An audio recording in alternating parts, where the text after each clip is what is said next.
Oke, Assalamualaikum warahmatullahi wabarakatuh. Nama saya Teguh Eko Priyatno. Di sini saya dan teman-teman saya akan presentasikan tentang perbaikan mutu berkelanjutan atau continuous quality improvement. Langsung saja kita ke materinya. Yang pertama ada pengertian. Perbaikan mutu berkelanjutan adalah sebuah siklus proses terstruktur untuk memperbaiki sistem dan proses kerja dalam suatu organisasi atau kegiatan.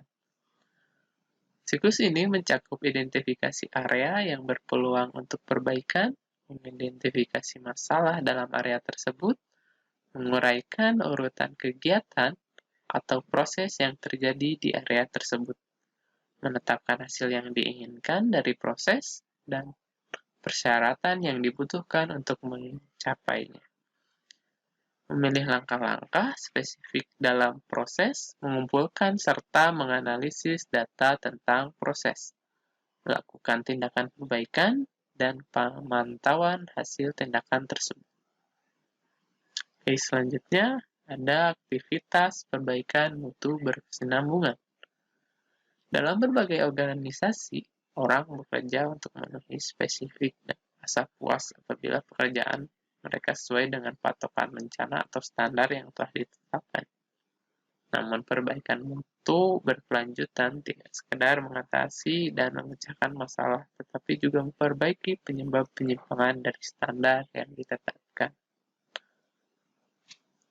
Adapun ada beberapa aktivitas dalam perbaikan mutu berkelanjutan yang akan dijelaskan oleh teman saya. Aktivitas perbaikan mutu berkesinambungan. Dalam berbagai organisasi, orang bekerja untuk memenuhi spesifikasi dan merasa puas apabila pekerjaan mereka sesuai dengan patokan, rencana atau standar yang telah ditetapkan. Namun, perbaikan mutu berkelanjutan tidak sekedar mengatasi dan memecahkan masalah, tetapi juga memperbaiki penyebab penyimpangan dari standar yang ditetapkan.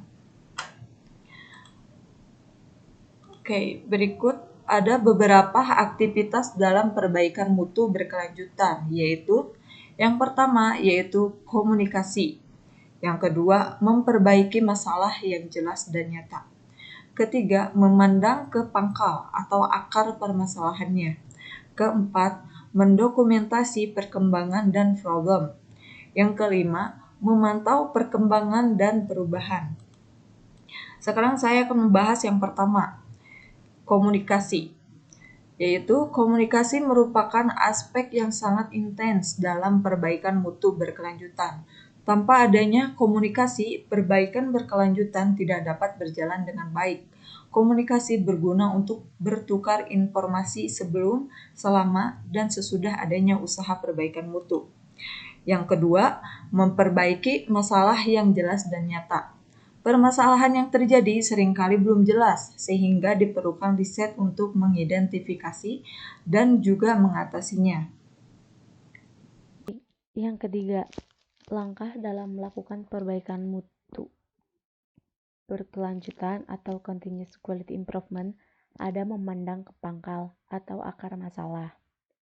Memandang ke pangkal di sini berarti adalah kita mencari penyebab suatu masalah, bukan hanya dari gejala atau dampak dari masalah tersebut, namun juga akar dari permasalahan yang terjadi untuk melakukan perbaikan mutu yang lebih baik lagi.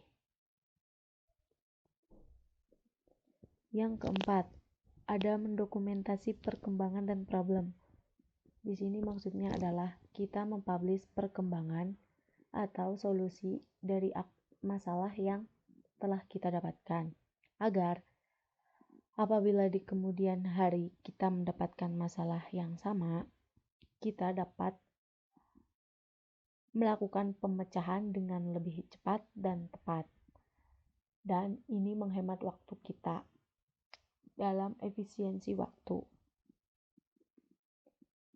Dan yang terakhir, yang kelima dalam aktivitas Konsep dasar continuous improvement. Konsep perbaikan mutu terus-menerus dibentuk berdasarkan pada urutan serta langkah-langkah kegiatan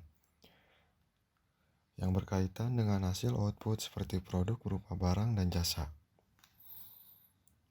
Tujuan pertama perbaikan secara terus-menerus ialah proses yang handal, dalam arti bahwa dapat memproduksi yang diinginkan setiap saat tanpa variasi yang diminimumkan.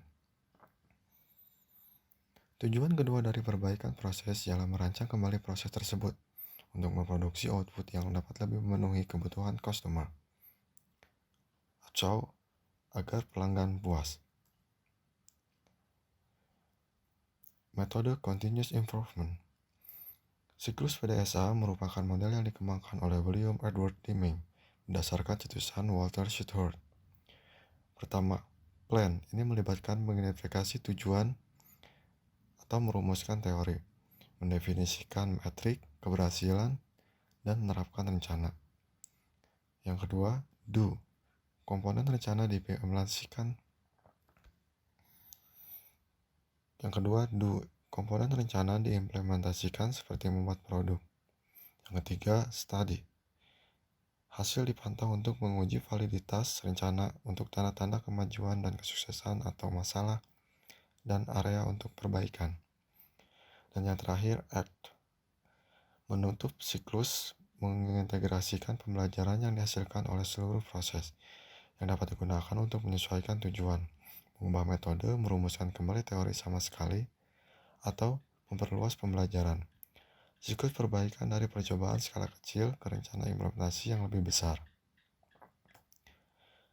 Kesimpulan, perbaikan mutu berkesinambungan adalah sebuah siklus proses terstruktur untuk memperbaiki sistem dan proses kerja dalam suatu organisasi atau kegiatan. Kedua, Continuous Quality Improvement atau CQI mengatasi dan memecahkan masalah yang ada serta memperbaiki segala penyimpangan yang ada. Kemudian yang terakhir, aktivitas CQI meliputi komunikasi, memperbaiki masalah yang jelas dan nyata, memandang kepangkalan atau akar permasalahan, mendokumentasikan perkembangan dan problem, dan yang terakhir memantau perkembangan dan perubahan.